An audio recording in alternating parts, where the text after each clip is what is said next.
Transportons-nous loin des riantes collines de Nazareth vers le sud de la Palestine, dans la basse vallée du Jourdain. Nous sommes là dans la partie la plus creuse du pays. Nous sommes même, ce qui est très rare, plus bas que le niveau des mers et des océans, près de 400 mètres en dessous. Là, dans un long fossé bordé de falaises rocheuses, la mer morte étale ses eaux lourdes, si chargées de sel et de bitume qu'aucun animal n'y peut vivre et que le corps humain y flotte sans nager. C'est un paysage de profonde tristesse. Une terre brûlée et desséchée, qui fait encore penser aux 2 villes maudites de Sodome et de Gomorrhe, lesquelles se trouvaient dans ces parages et que la colère de Dieu détruisit jadis par le feu.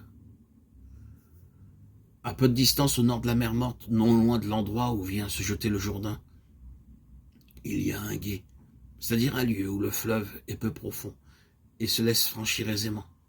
Le site est agréable, l'eau coule avec gaieté entre 2 bordures d'arbres, saules, chênes, mimosas.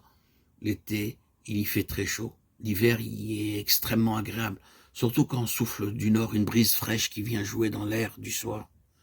Un gué voit toujours passer beaucoup de gens et celui de Bethabara, plus que d'autres. Tous les marchands, tous les caravaniers, en effet, qui de Jérusalem voulaient aller vers l'est, c'est-à-dire vers les pistes du désert qui menaient en Mésopotamie, ou encore ceux qui se dirigeaient vers le pays de Moab, et l'Arabie devait franchir le Jourdain en ce point. Hébreux, bédouins, arabes, babyloniens, abyssins, égyptiens et nègres. On rencontrait là des hommes de tous les types et de toutes les nations. Comme vous voyez, le gué de Bethabara était un lieu très fréquenté. Cependant, à la fin de l'année 27 de notre ère, où on y observait plus de monde que de coutume, une animation exceptionnelle. Bon nombre de voyageurs que leurs affaires avaient amenés sur cette route demeuraient là, ne continuant pas leur chemin. Des quantités d'hommes et de femmes accourus de tous les cantons de Palestine restaient aussi en cet endroit pendant des jours et des jours. Il y avait de grands rassemblements de foule, des réunions où l'on se pressait comme aujourd'hui on voit faire aux assistants des grands pèlerinages, à Lourdes par exemple, ou à Lisieux. Pourquoi donc? Si vous voulez le savoir, écoutez le mot que répètent les gens assemblés à Bethabara. Entendez ce qu'ils se disent l'un à l'autre. Un prophète, c'est un prophète. Dieu nous a envoyé un prophète. Vous vous souvenez, n'est-ce pas, des prophètes tels que vous les avez rencontrés dans la Bible? Vous vous rappelez leurs noms? Élie, Isaïe, Jérémie, Ézéchiel, Daniel sont les principaux. Mais il y en eut un grand nombre d'autres. Leur rôle au cours de l'histoire d'Israël a été immense. Et prophète, cela veut dire qui parle au nom de Dieu. Et c'est en effet au nom du Très-Haut que tous ils ont parlé avec une force, un courage et une éloquence également remarquables.